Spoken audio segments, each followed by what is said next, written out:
tujuan saya untuk memulai bisnis ini kan bukan untuk kepentingan saya sendiri. Oke. Tapi bagaimana kita itu punya bisnis bisa bermanfaat buat orang-orang lain juga.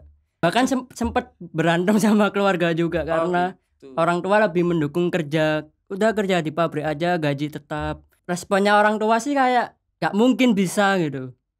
Ini bisnis kamu punya modal lah.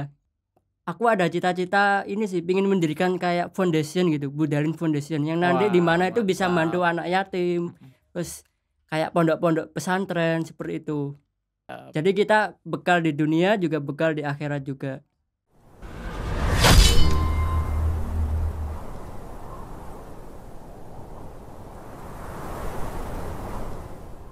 Assalamualaikum warahmatullahi wabarakatuh.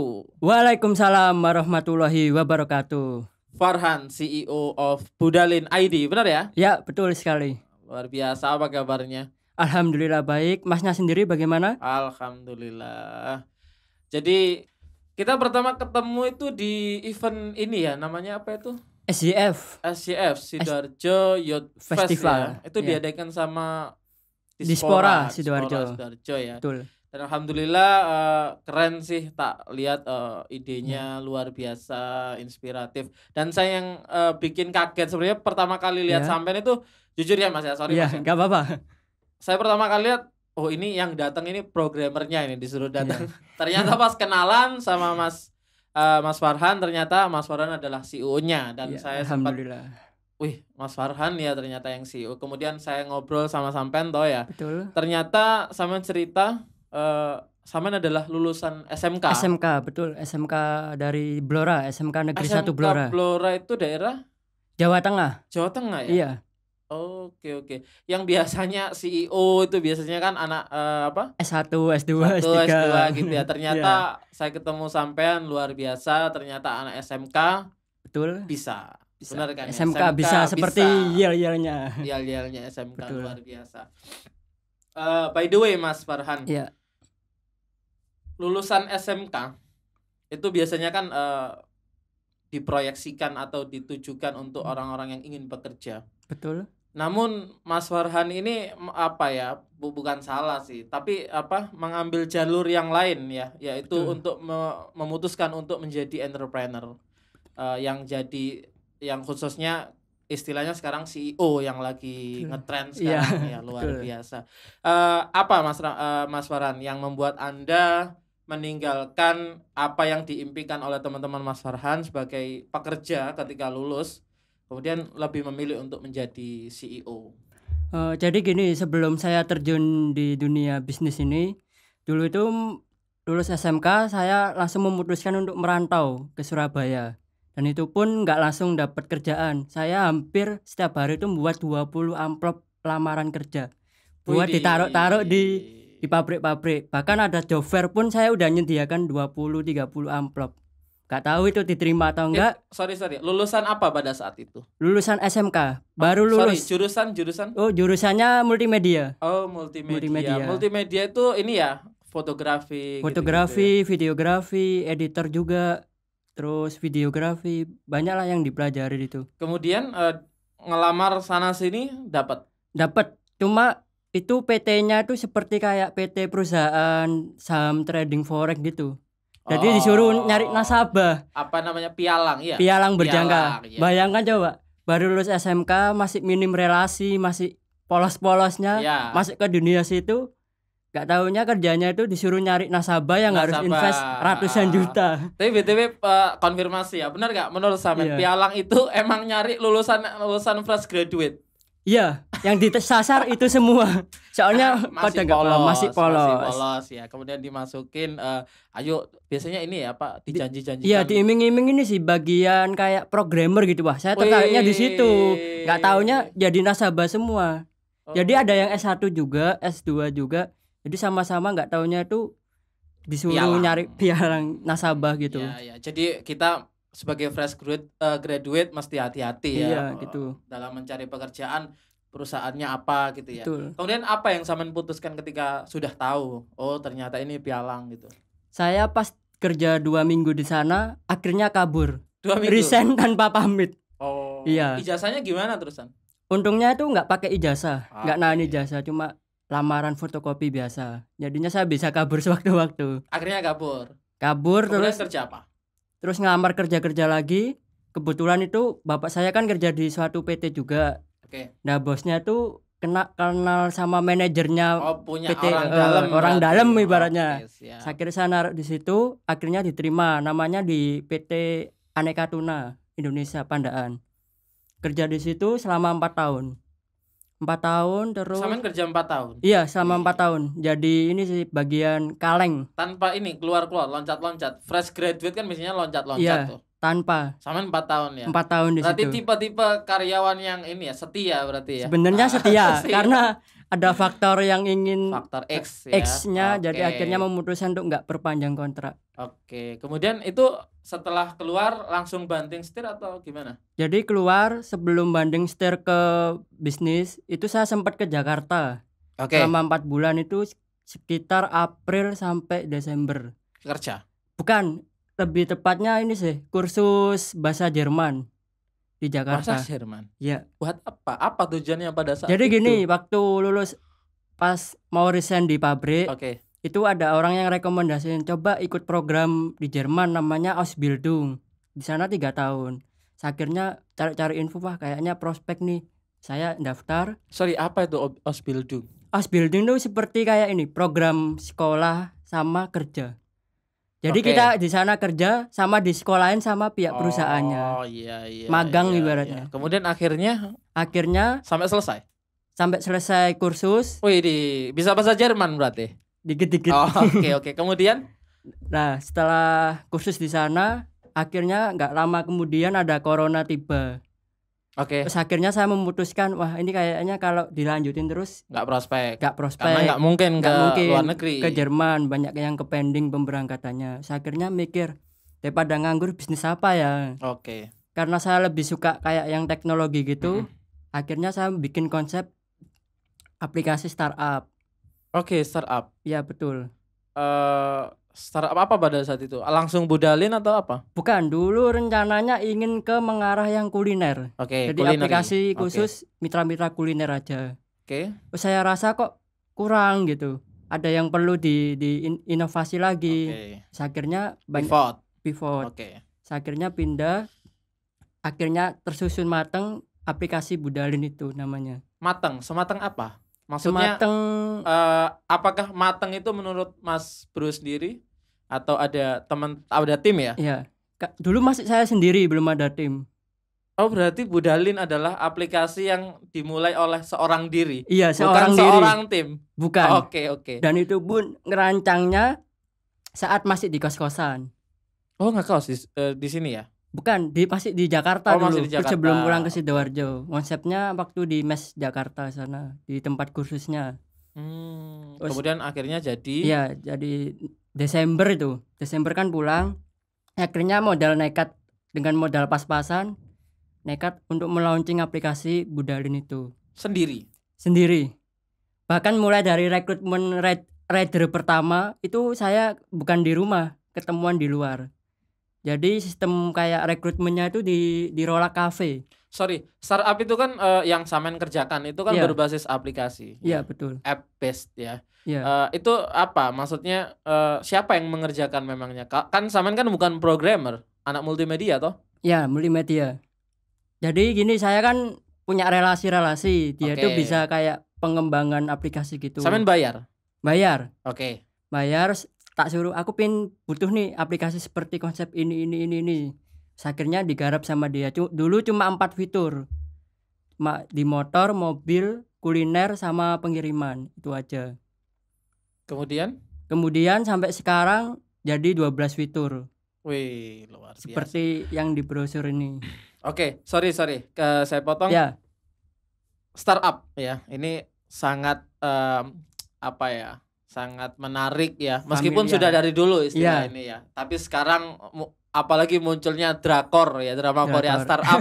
Terus sekarang kata CEO adalah kata yang wow ya, mewah sekali menurut anak muda ya. Biasanya anak startup ya, anak muda yang di startup itu berangkat dari pertama adalah dari perkuliahan. Kemudian dia ingin bikin startup. Kemudian yang kedua itu dia nggak kuliah, tapi sering ikut event-event startup. Dan mungkin ada alasan yang lain. Kalau Mas Bro dari alasan yang mana? Kalau saya sih dari alasan bukan dari ikut-ikut seminar, bukan dari lulusan kuliah atau dan sebagainya. Ya dari keyakinan diri saya sendiri. Karena pingin punya cita-cita dulu itu pingin mendirikan perusahaan sendiri. Yang selain bermanfaat untuk perusahaan, tapi dari bisa SMK? membantu. Dari apanya? Dari SMK, keinginan untuk. Iya, dari SMK. Wih, Soalnya dari SMK. saya dulu merasakan gimana sih susahnya kerja dari bawah itu. Oh, itu sampean tahu? Tahu, susahnya dari bawah. Jadi saya tuh udah kepikiran, oh saya nanti kalau jadi atasan harus seperti ini kepada bawahan, nggak bisa. SMK sudah berpikir seperti itu. Dimana para orang tua menyarankan Anda untuk jadi karyawan selamanya. Iya, bahkan sempat berantem sama keluarga juga karena orang tua lebih mendukung kerja, udah kerja di pabrik aja, gaji tetap, gini-gini. Tapi ada plan-plan yang harus dipertimbangkan lagi. Berarti startup itu apa ya? Nggak dari orang lain, tapi dari perjalanan pribadi. Iya, dari pengalaman pribadi sendiri. Kemudian orang tua. Kemudian sampean pasti pitching pertama itu biasanya ke orang tua, benar nggak? Ke orang tua. Itu iya, pitching pertama sampean di orang tua kan pasti kan? Iya, betul. Gimana respon orang tua pada saat itu? Kalau responnya orang tua sih kayak gak mungkin bisa gitu. Ini bisnis kamu punya modal lah. Ini sedangkan modal. Sedangkan ini butuh modal yang gede, yang besar untuk bisnis seperti ini. Udahlah, bismillah aja, modal nekat dan tekad. Siap. Ya itu tadi, nekat launching aplikasi itu walaupun nggak berjalan mulus. Ya alhamdulillah sampai sekarang ini bisa, kalau dihitung di total sama yang dulu ya, itu totalnya 100 lebih mitra ridernya. 100 mitra? Iya, bukan user ya? Iya, bukan. Luar biasa. 100 mitra. Sorry, itu 100 mitra, itu sampean masih solo sendirian atau sudah ada tim? Masih solo, cuma ada yang rider-rider yang berpotensi, itu saya jadikan koordinator. Oh, kepala. Iya, kepala rider-ridernya, jadi buat bantu saya.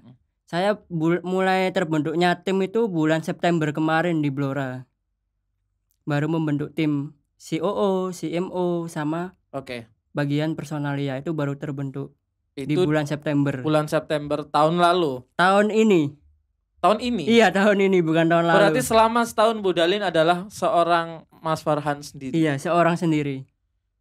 Belum dan ada sampai yang bertahan selama itu gitu ya. Iya, bertahan selama ini dan tidak mudah, apalagi kena corona itu.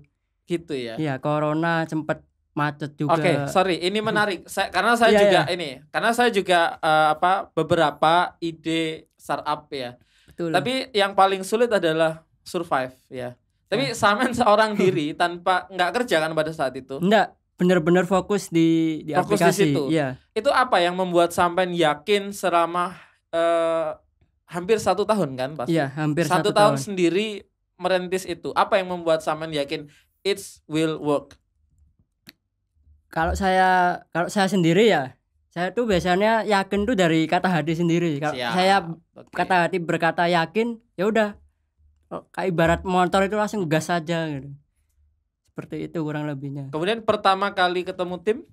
Pertama kali ketemu tim waktu September kan pulang ke Blora. Berawal dari iseng-iseng aja sih, ngobrol-ngobrol ngopi gitu di Blora. Akhirnya saya sharing-sharing masalah Budalin ini, kalau lagi kurang tim seperti kayak CEO, CMO, saya perlu orang-orang ini. Cuma saya belum bisa bayarin mahal ke kalian. Ibaratnya non profit dulu lah. Kalau emang perusahaan ini udah gede, nah baru kalian dapat cuannya, seperti itu. Oh, ibarat kita ini kelelep, bahasa Indonesia kelelep itu apa? Menyelam sambil minum air, bukan? Sorry. Bukan. Lagi tenggelam ya. Lagi tenggelam, kemudian kita nggak mungkin minum air laut gitu ya. Dan kita menunggu hujan turun. Itu artinya kalau di startup kita sementara ini poso dulu. Gitu ya. Iya benar, puasa dulu. Itu. Kita menunggu air hujan turun meskipun itu nggak banyak. Artinya menunggu profit yang datang. Tapi nggak tahu kita kapan itu datang gitu kan. Betul. Ya. Kemudian kalau boleh tahu, selama setahun itu kemudian mungkin masih mengembangkan ya tim sampean sekarang. Ini boleh ya ngomong masalah tim ya? Nggak apa-apa. Tahu nggak sampean punya keyakinan bahwa Budalin bisa berjalan seperti itu? Kalau Tahu nggak gitu loh? Kalau yakin saya udah tahu kalau ini bakalan Sorry. berkembang. Mereka tahu nggak kalau Samin udah merintis ini? Sebelumnya udah tahu. Kenapa nggak bergabung dari dulu? Karena saya sendiri belum yakin kepada teman-teman saya gitu. Soalnya kan nggak asal kamu nggak gabung. Soalnya kan kadang orang kita boleh percaya sama orang tapi cuma 99% aja. 1%-nya curiga kalau saya. Oh, wajib skeptis ya berarti ya. Berarti bukan karena orang lain nggak percaya sama sampean, bukan? Bukan. Saya yang belum percaya sama dia. Dan percaya itu nggak mudah memang. Iya, nggak mudah. Ya. Kemudian hingga September kemarin ketemu para tim ya, akhirnya terbentuklah tim ya. Terbentuk tim. Sorry. Ketika sampean Mas Farhan pitching ya ke teman-teman sampean, kira-kira apa respon pertama tentang Budalin menurut mereka? Kalau respon dari mereka, dia lebih ke ini sih, wah Farhan kok sampai seberaninya sampai sejauh ini merintis seperti ini, padahal kalau ibaratnya saya mau merintis itu belum tentu bisa gitu. Karena kan resikonya gede kalau bisnis startup itu. Nah itu pernah rugi, ditipu orang, terus dengan keadaan uang yang modal mepet kita tetap harus survive, itu tantangan banget. Iya, kemudian masih percaya atau gimana? Kalau sekarang udah percaya, soalnya udah memperdalam karakternya teman-teman itu, termasuk tim. Kemudian Anda dan tim, maksudnya benar-benar sudah yakin komit ya bahwa Budalin will work ya. Insya Allah komit in the future ya, di masa depan ya. Kalau ngomong masa depan Budalin ID Mas Bro ya. Kita sudah kedatangan ya startup raksasa. Ya sekarang udah unicorn ya. Bahkan dekakorn ya. Atau kita boleh sebut lah itu ya, kita nggak sebut merek nih. Kemudian ada yang itu juga. Ya ada banyak malah. Nah dan itu udah berangkat datang ke Indonesia dengan modalnya nggak dikit gitu loh. Udah gede ya. Mereka kuat. Nah apa yang membuat Anda yakin dengan tim Anda ya, dengan tim Mas Farhan bahwa kita tetap bisa? Kalau saya gini, walaupun kompetitor udah gede-gede, kita masih ibaratnya bayi baru lahir. Bukan gede banget. Gede banget ya. Kalau kita tahu struktur organisasi Gojek itu ya. Oh kok saya sebut merek ini. Ya perusahaan itu ada CBO ya, branding ada sendiri, CPO ada payment ya, payment ketika membayar itu ada shift-nya sendiri. Kemudian CMO semua itu sudah struktur banget. Udah tertata gitu ya. Dan udah raksasa. Sampai tetap berani ya gitu loh. Kalau saya dari awal lagi tujuan saya untuk memulai bisnis ini kan bukan untuk kepentingan saya sendiri. Tapi bagaimana kita itu punya bisnis bisa bermanfaat buat orang-orang lain juga. Terutama lebih ke ini sih peluang kerja. Soalnya kan saya sendiri pernah merasakan susahnya cari kerja gimana. Sampai naruh-naruh lamaran 20 amplop.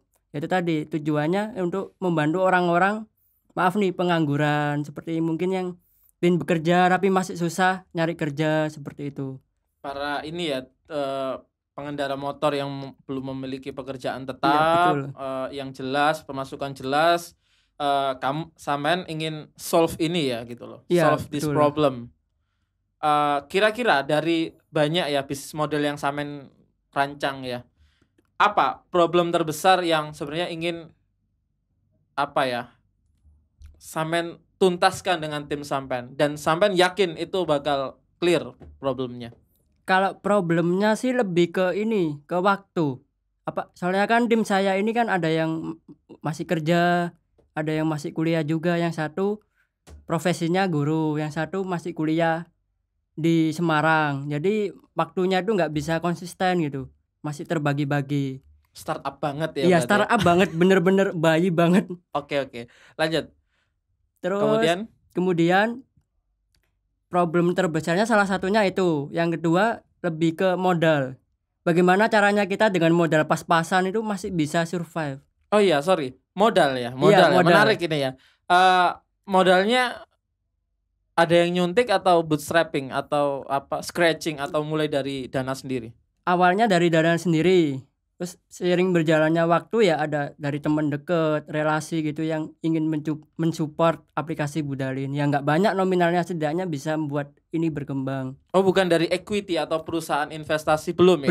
Belum mengarah ke Belum sana, ya. baru Tapi perorangan. oke, tapi ada dong. Apa Ada, maksudnya rencana untuk ke sana ya, pasti itu. membuat bisnis model yang lebih matang, kemudian pitching investasi sana sini itu pasti ya. Pasti ada.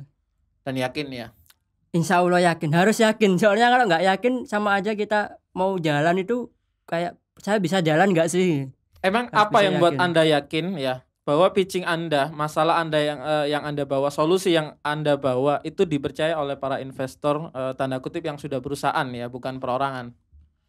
Kalau saya sendiri yang dibuat bikin percaya ya. Iya. Percaya untuk investor. Ya itu tadi, mungkin dia harus lihat seluk-beluknya saya dulu. Dulu saya awal merintisnya ini seperti gimana, susahnya gimana, terus saya ceritain dulu apa adanya. Maksudnya kendala-kendalanya ini, problemnya ini, saya perlu Problem solution ya. solusinya ini. Dari pihak investor sebelum mengunjurkan dana ke Budalin, saya harus cerita dulu, saya butuh ini yang harus perlu dijalankan ke depannya. Jadi harus ibaratnya cerita terbuka dulu. Biar tahu nanti ke depannya udah jalan, oh beneran apa yang diceritain sama saya misalnya gitu. Dan tractionnya jelas Ya, ya. tractionnya jelas. Oke. Seperti itu. Kemudian tim ada berapa kalau boleh tahu? Tim internal ya. ya. Sekarang saya sendiri, ada CEO, CMO, sama dia bagian personalia. 4 orang. 4 orang Masih ya. 4 orang. Luar biasa. Belum berani ngerekrut lagi, soalnya ya itu tadi, nyari orang yang benar-benar dipercaya itu nggak gampang. Sulit. Kenapa kok sangat sulit? Apakah seburuk itu anak muda generasi zaman sekarang? Gini, bukannya nggak percaya banget, tapi kan kita harus nyari orang yang benar-benar sesuai kualifikasi. Soalnya kalau nanti dipaksain hasilnya nggak sesuai harapan. Jadi kayak gimana ya?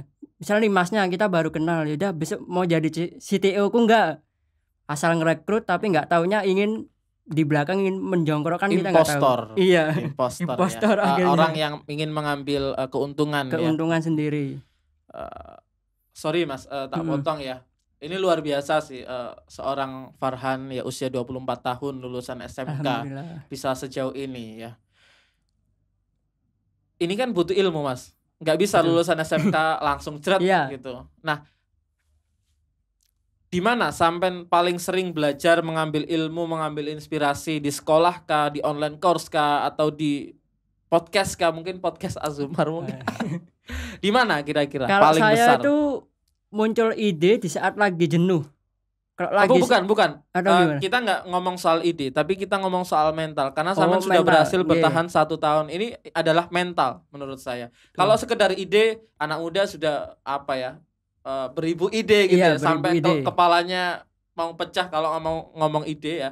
Tapi ini soal mental. Apa yang paling membentuk mental Anda hingga bertahan sampai saat ini, melepaskan pekerjaan? Mungkin ini udah terbiasa dari waktu sekolah. Jadi mental dulu tuh saya mentalnya bisa dibilang itu mental tempe. Soalnya kalau ketemu orang tuh malu-malu, terus mau ngomong itu gagap. Nah dari situ dulu SMK itu saya nggak sekolah aja. Selama 3 tahun itu saya sorenya pulang sekolah kerja juga. Kerja kebetulan di toko. Di toko kan ketemu banyak orang nih. Jadi di situ saya juga sambil belajar. Oh, misal bisnis toko itu kayak seperti ini, kita harus ketemu orang si A, B, nanggepinnya tuh responnya seperti ini. Dari situ dari sekolah sudah seperti sudah itu kerja ya? Iya. Jadi tiap jam pulang sekolah kan sore kalau SMK itu, sampai malam jam 9 malam. Sampai selama 3 tahun. 9 malam? Iya, jam 9 malam. Seorang siswa SMK? Iya. Mulai kerjanya kalau pulangnya cepet ya jam 4 sore sampai jam 9. Apa kata orang tua BTW? Orang tua mendukung. Dan senang anaknya seperti itu. Iya, soalnya saya sendiri ya, soalnya tahu saya lulusan SMK, bakalan nanti kerja. Jadi ibaratnya latihan buat ngelatih mental juga dan sebagainya. Sorry. Dulu SMK apakah Mas Farhan siswa yang pintar, ranking 1 gitu? Sorry. Wah, saya boro-boro nargetin ranking. Saya yang penting naik kelas, alhamdulillah. Oh gitu. Iya. Jangan-jangan siswa bandel ini dulu. Enggak. Pokoknya naik kelas, nggak remedi, kalau remedi ya dituntasin, ada tugas dikerjain gitu aja. Nggak ada nargetin. Pokoknya lewat aja gitu ya. Saya harus ranking 1 tiap semester, nggak ada kepikiran seperti itu. Dan itu menurut Mas Farhan menentukan nggak di kesuksesan kita ke depannya? Sangat tidak menentukan. Big why? Kenapa? Contoh nih, ini realita aja ya. Realistis. Bukannya menjelekkan teman sendiri. Oke. Ada pinter dulu sekolahnya ranking 1 terus. Tapi pas masuk dunia kerja dia mental tempe. Dia tuh kayak bingung karirnya mau ngapain.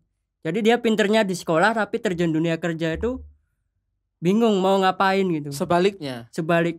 Tapi belum tentu dong. Tentu. Gagal terus kan. Iya. Bisa jadi dia dengan kegagalan itu bisa belajar terus. Ya, tapi tetap ya. Menurut Mas Farhan tidak menjamin sama tidak sekali. Tidak menjamin. Ya? Kemudian apa yang menjamin kalau memang bukan akademis? Tergantung ke diri kita sendiri. Kita ada niat mau survive ke bisnis, yaitu dicoba aja, jangan ragu, jangan takut. Kalau emang udah yakin dari hati, terjang aja, jalan aja. Intinya modal nekat dulu. Oh ini ya, berarti Mas Farhan ini entrepreneur style nekat ya? Style nekat. Tapi ngomong-ngomong Mas ya, bisnis itu memang ya butuh keberanian, butuh betul. wani yang seperti Saman yakini tadi. Tapi bisnis juga nggak sekedar berani, benar kan? Benar. Di sana ada butuh ilmu, butuh jam terbang atau experience ya. Betul. Apalagi Mas Farhan tadi bilang bahwa Budalin.id kalau memang bisnis modelnya udah kental, udah settle, udah oke, mau masuk ke pendanaan, benar kan? Betul. Hunting investor sana sini. Nah, betul. Kita juga tahu lah, kita belajar startup, bisnis yang udah gede, bahwa dunia investasi itu banyak permainan ya, banyak orang yang mengambil kesempatan di situ, yang mana itu merugikan. Meskipun banyak juga yang tulus untuk memberi investasi gitu kan. Apa modal yang apa bekal Budalin.id sehingga nantinya berani masuk ke saat pendanaan tersebut? Sebelum ke pendanaan, sebenarnya Maret dulu, sebelum corona intinya, itu saya mau nekat nyari investor dan akhirnya dapat. Tapi mungkin belum rezekinya rezekinya gini. Dia udah bilangnya embel-embelnya investor nih. Ya. Nggak taunya investor bodong, nggak taunya itu dia ingin mengambil ahli Budalin gitu. Investasi bodong. Itu akuisisi bakat biasanya. Iya, seperti itu. Jadi kayak dulu kan belum ada legalitasnya, belum ada legalitas PT-nya waktu bener-bener awal itu. Jadi mungkin ada celah di situ, ada orang yang melihat, wah ini bisa nih tak manfaatin. Nah itu, dan orang-orang seperti itu dan tidak sedikit, benar nggak? Benar, banyak sekali. Itu apa? Itu pasti mendapat pembelajaran kan daripada momen tersebut. Betul. Dan hampir ketipu itu kan pasti kalau emang. Bukan hampir lagi, sudah ketipu.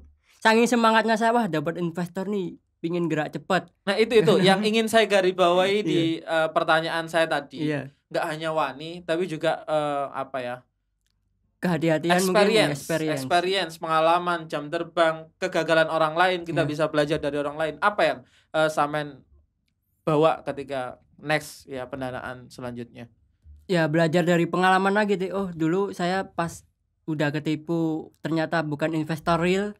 Belajar, jadi saya koreksi. Oh mungkin saya dulu salah langkah, terlalu terburu-buru, terlalu percaya juga sama orang. Jadi bener investor itu penting, tapi harus hati-hati juga. Jadi ya biar seperti air mengalir aja. Kalau emang bisnis kita udah semua tertata, nanti biasanya itu bukan kita yang nyari investor, tapi investor yang melirik kita. Iya. Tapi tetap hati-hati. Tetap hati-hati juga. Ya, biar karena banyak investasi bodong tadi. Ya, belajar dari pengalaman. Apakah seorang Farhan, CEO of Budalin.id itu CEO yang mempunyai mentor, ataukah dia berjalan sendiri? Berjalan sendiri. Tanpa mentor. Iya, betul. Senekat itu. Ya tadi modal wani itu aja, tanpa mentor. Tapi menurut Mas Farhan penting nggak mentor? Penting. Kenapa nggak ambil dari dulu? Dulu ya gini sih, mikirnya mentor perlu, tapi ya itu tadi kembali percaya sama orang itu agak was-was ya, nggak gampang. Siap. Jadi paling mentornya ya kayak ikut-ikut seminar seperti itu, ambil poin-poinnya. Secara tidak langsung. Secara nggak langsung. Tapi secara langsung belum. Belum. Iya sih, kadang mentor juga. Kadang kan dia wani biro seperti itu. Plus di awal kayak membantu banget, padahal dia punya ide yang punya udang di balik batu. Oh ya, gitu. Bisa jadi seperti itu. Ya, semoga lah nanti Mas Farhan, menurut saya pribadi sebuah startup setahun ya sudah berjualan, agar untuk akselerasinya percepatan tuh Mas Farhan pasti butuh mentor menurut saya pribadi. Ya, boleh diterima, boleh tidak ya. Iya. Tentang Budalin ID 1 tahun berjalan, emangnya aplikasi yang sudah dikembangkan Mas Farhan ini bisa dipakai untuk siapa saja? Untuk ini penggunanya user. Aplikasi Budalin. Yang pertama pelaku UMKM. Pelaku UMKM as a merchant. Iya. Jadi di sikonnya saat ini, apalagi tahun ini kan ada corona. Terus penjualan kan menurun juga, naik turun. Ya banyak menurunnya dia. Jadi saya mikir tuh masyarakat butuh aplikasi seperti Budalin yang bisa mendongkrak penjualannya lagi. Secara nggak langsung dia kan ikut promo dari Budalin. Apa positioningnya Budalin sebagai apa? Seperti GoFood atau? Bisa dibilang seperti GoFood. Bisa dibilang kemitraan, lebih ke kemitraan. Ada oke. Kemudian selain merchant kan ada banyak tuh fitur-fiturnya. Selain merchant kuliner, di kita ada kayak jasa juga. Jasa itu nanti contohnya kerjasama laundry, cleaning service, home service seperti itu. Terus ada yang namanya fitur guruku nanti kerjasamanya sama guru-guru baik itu honorer ataupun pegawai negeri untuk mendapatkan income tambahan kayak les private. Mengajar. Iya, di mengajar. Situ, tapi bukan online, datang home school. Menjembatani saja. Iya, menjembatani saja. Luar biasa. Ada nanti konsultasi sama para medis, nggak hanya dokter umum. Jadi bidan, perawat juga berkesempatan masuk mitranya Budalin ya. Itu kedepannya. Sekarang belum ada kan? Belum ada. Okay. Kita fokus ke transportasinya. Apa fokusnya? Iya, fokusnya di transportasi. Ke ekspedisi Desember nanti. Ekspedisi ya, baik dalam kota maupun luar kota. Sorry, transportasi ya fokusnya. Iya. Dimana kita tahu ada brand A, brand G ya. Iya. Kemudian ada brand G2. Sama-sama G. Iya. Kemudian ada Budalin. G, GB ya. Iya. Kenapa user, kenapa driver, kenapa merchant lebih memilih Budalin ketimbang yang lainnya? Yang pertama kita mempertimbangkan tarif juga. Kalau saya nih sebagai pelaku user, kalau kemahalan saya juga wegah pakai aplikasinya. Jadi tarifnya itu masih di bawah kompetitor. Jadi sampai lebih murah ya. Kalau lebih murah, kasihan drivernya berarti. Memang sih bener kasihan drivernya. Tapi kalau kita tarif mahal atau sejajar dengan yang kompetitor, ya si pengguna lain itu nggak ngelirik aplikasi Budalin gitu. Berarti ada yang dikorbankan. Mungkin untuk sementara ini. Untuk starting up. Ya, betul. Selain itu, selain harga yang murah, karena harga yang murah itu sangat riskan atau kayak perang berdarah-darah, atau dalam istilah bisnis itu red ocean. Iya. Ya. Selain itu, selain harga kita lebih memudahkan pengguna. Misal nih, Desember nanti kan kita pengiriman barang ekspedisi. Biasanya kalau ekspedisi yang mana si G2 ini nggak ada ya? Setahu Mas Bro. Iya, nggak ada. Jadi biasanya kalau mau ngirim barang nih ke luar kota ataupun dalam kota, kan customer harus datang ke agennya dulu. Nah, kalau di Budalin ini, Budalin Express, si kurir yang pick up barang ke rumah customer sampai hingga pengiriman. Hingga pengiriman ke ini nih dalam kota atau? Dalam kota. Yang bisa keluar kota? Keluar kota juga bisa. Alhamdulillah kita pakai vendor. Sudah ada vendornya untuk pengiriman ke luar kota. Iya, udah kerjasama. Alhamdulillah. PT-nya juga bukan PT abal-abal, udah punya nama lah. Oke. Vendornya sendiri. Oke. Dan siap ya? Sudah siap. Misal nih saya punya barang produk A. Misal ada pembeli di Jawa Tengah, itu bisa ya pakai Budalin ya? Kalau Jawa Tengah mau dikirim ke Surabaya. Enggak, Surabaya ke Jawa Tengah. Bisa. Jadi nanti kurirnya make up. Iya, flow-nya gimana itu? Jadi customer nih Ya. order, aku mau ngirim ke Jawa Tengah. Alamat pengambilannya di alamat sekian. Oke, Sukodono misal. Sukodono. Jadi dari pihak Budalin konfirmasi ke kurir nanti pick up barang ke customer. Setelah di pick up, si kurir transit ke kantornya Budalin di Sedati itu, baru kita teruskan ke pihak vendor. Oh, pihak Seperti itu. vendor. Iya, yang kayak meneruskan. misal itulah ya pokoknya. Iya, itulah. Oke. Kalau yang dalam kota di-handle sendiri. Kalau wilayah Sidoarjo, Surabaya, Gresik masih bisa di-handle sendiri. Siap.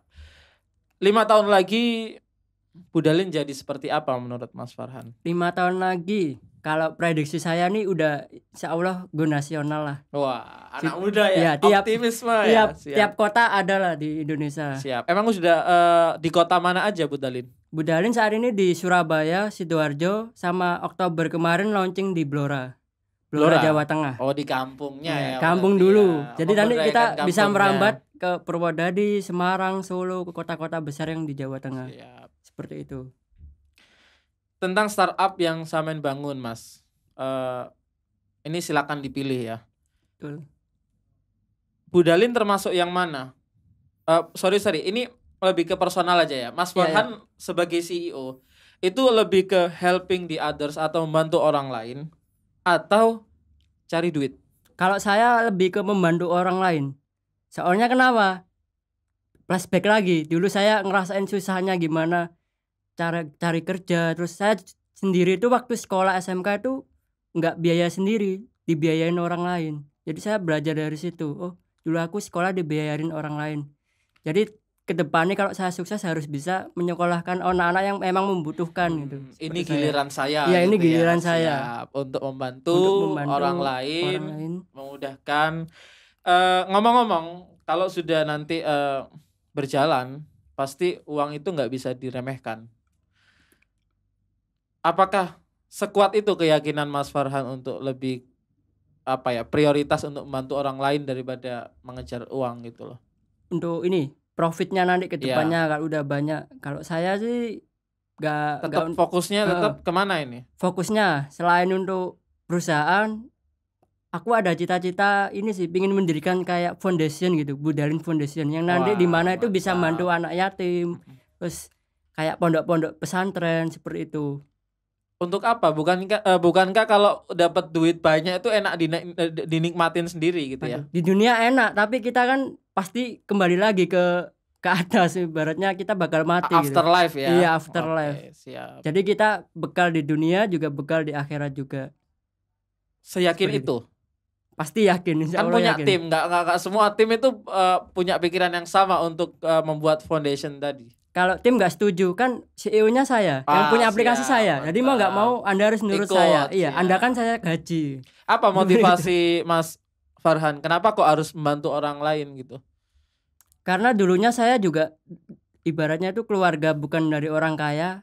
Bisa dibilang bapak saya cuma kuli bangunan, ibu saya ibu rumah tangga. Sorry. Biar apa? Anda membantu orang lain. Iya. Biar apa? Oh, biar gini sih. Kalau tujuan saya tuh selain untuk menjadi orang foundation ya, foundation. Okay. Membantu orang lain kan tujuan hidup kita tuh selain untuk bermanfaat dan bernilai untuk orang lain. Kita kan harus sering membantu juga, sering sedekah seperti itu. Kan itu juga dalam agama kan juga dianjurkan ya. Walaupun nggak diwajibkan kamu harus amal sekian itu kan tergantung kembali ke kita sendiri. Dan itu sama yakini ya. Iya, soalnya dari dulu saya udah merasakan sedekah itu ternyata bener nggak, bukan membuat kita miskin tapi ada aja rezeki yang datang. Itu pernah kejadian seperti itu? Pernah, sering malah. Boleh diceritakan? Ceritakan ya, boleh ya. Jadi pas waktu sekolah dengan gaji saya kan nggak seberapa, tapi saya bukannya pamer nih ya atau gimana. Okay. Ya saya contoh sisihkan sekian untuk kiranya bantu saudara, misal itu usia sekolah, sorry. Iya, masih sekolah.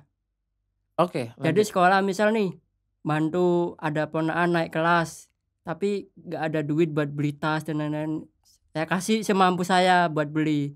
Nggak taunya beberapa bulan atau beberapa hari kemudian tuh ada aja rezeki datang. Setelah sedekah sedekah tadi. Luar biasa sih Seperti memang. itu. Memang anak muda sekarang tuh nggak bisa diremehkan ya. Apalagi pas zaman kerja dulu kan gaji UMK kan banyak. Sedekah kalau hitungannya kan nggak seberapa lah. Tapi rezeki itu ada aja. Bahkan sampai tuh saya pernah kaget pas gajian tuh hampir tembus 2 kali lipatnya UMK. Ya entah dari lembur atau dari itu dengan keyakinan sampean sedekah menyisihkan sedekah ya, luar biasa. Jadi saya ngeluarkan misal nih 200 contoh. Gak taunya akhir bulan gaji saya ternyata 2 kali lipat UMK, entah dari lembur. Pokoknya ada aja tawaran misal lembur kan saya nggak bisa nolak juga. Dan itu yang mau sampean ulang setelah kesuksesan Budalin ID, kemudian create a foundation tadi, harapannya nanti setelahnya mendapatkan kemudahan, keberkahan dari Yang Maha Kuasa, seperti itu ya. Luar biasa sih Mas, selain Wani tadi ya, luar biasa. Wani tagline-nya Wani keren. Surabaya banget ya Mas. Siap. Wani. Kemudian Wani entrepreneur juga Wani sedekah ya. Iya, karena sedekah itu enggak semuanya Wani. Benar enggak? Tergantung orangnya juga. Tergantung orangnya. Dan Mas Bro ternyata luar biasa sih. Ternyata anak-anak muda di Indonesia sekarang nggak bisa diremehkan sih menurut saya. Alhamdulillah. Luar biasa. Semoga semuanya tertular ya. Amin. Dengan adanya podcast ini, motivasi Mas Bro untuk generasi muda tersampaikan. Kalau Budalin ID memang udah sukses nih ya. Udah sukses misal, kantong udah tebal. Amin. Ya. Kendali atau setir tuh udah nggak lurus lagi, tapi udah bulat ya, stang bundar ibaratnya. Stang bundar. Rumah udah megah misal. Amin ya. Amin ya Allah. Dan Mas kan belum nikah nih. Bener kan? Bener. Dan jomblo juga promosi. Oke. Saat udah jadi sukses ya. Sampean kan tinggal pilih aja tuh, kayak kalau makan di masakan Padang kan tinggal pilih menunya. Ya, tinggal doding atau tinggal tunjuk gitu. Seseorang perempuan yang seperti apa menurut Mas Bro yang pantas mendampingi sampean seorang CEO of Budalin ID? Wah, ini jawaban sebenarnya simple tapi berat. Yang pertama, saya pengennya tuh yang sama-sama punya basic entrepreneur. Jadi biar buat apa, kan udah sukses. Tapi kan saya juga pengen istri saya tuh istri ya. Iya, oke. Ya istri saya, amin. Gak ada masalah. Oke. Kok langsung ke istri. Gak apa-apa. Jadi calon istri saya tuh bisa punya ini sama-sama berbisnis ya, mandiri. Bukannya saya nggak tanggung jawab menafkahi dia, tapi saya juga pengen pasangan nanti itu punya basic ke entrepreneur juga. Entah itu bisnis, nggak harus Budalin ya, nggak harus aplikasi, entah bisnis kuliner di apa sesuai basic passionnya dia, seperti itu. Selain entrepreneur pastinya dia cantik lah. Cantik. Cantik itu bonus. Serius? Ini bukan yang utama iya. Cuma kadang cantik belum tentu hatinya juga cantik. Oke, setuju. Soalnya pengalaman pacar cantik nggak taunya tebengannya banyak, tiap tikungan ada. Apa itu tebengan? Tebengan tuh tiap tikungan ada. Masih nggak paham sih apa itu? Tikungan. Maksudnya ada opsi selain sampean gitu ya? Iya, diduakan, ditigakan, diembatkan. Aduh, berat jadi sekali. Cantik bukan yang utama menurut Mas Farhan, tapi harus punya jiwa entrepreneurship ya. Iya. Sorry, saya mencoba mengubah mindset sampean, boleh ya? Boleh. Saya sudah beristri nih. Betul. Dia entrepreneur, kental. Kemudian setelah nikah, saya kondisikan dia untuk nggak jadi entrepreneur. Dan saya merasa lebih senang punya istri yang non-entrepreneur daripada yang entrepreneur. Kenapa tuh Mas? Kan enak udah punya istri entrepreneur. Karena ketika kita punya istri entrepreneur, dia berjuang di samping kita. Tapi kalau kita punya istri non-entrepreneur, dia mensupport kita dari belakang. Dan yang saya rasakan nih pernah dua-duanya nih, lebih seneng istri saya tuh di belakang bukan di samping. Gimana? Masih mau minat atau berubah pikiran atau seperti apa? Banyak sih experience saya pribadi ya. Kalau saya ya nggak harus memaksa dia harus punya entrepreneur. Yang penting jodoh. Iya, kalau emang jodohnya dia misalnya pinter ngaji ya nggak masalah, nggak harus tak paksa. Nggak harus. Udah kamu kudu bisa bisnis gini-gini, nggak harus. Tapi punya harapan. Punya harapan. Yang sama-sama entrepreneur. Mengerti. Iya, yang mengerti. Luar biasa.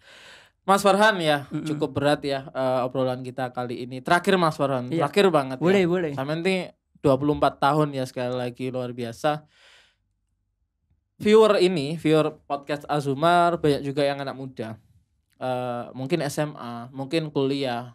Apa pesan terbesar? Satu pesan terbesar ya, satu aja yang ingin Samen sampaikan kepada generasi muda dari seorang Mas Bro yang bukan lulusan S1, S2, tapi SMK dan berhasil menjadi CEO, meskipun masih setahun ya perusahaannya, tapi itu patut diapresiasi. Apa yang ingin sampaikan gitu loh?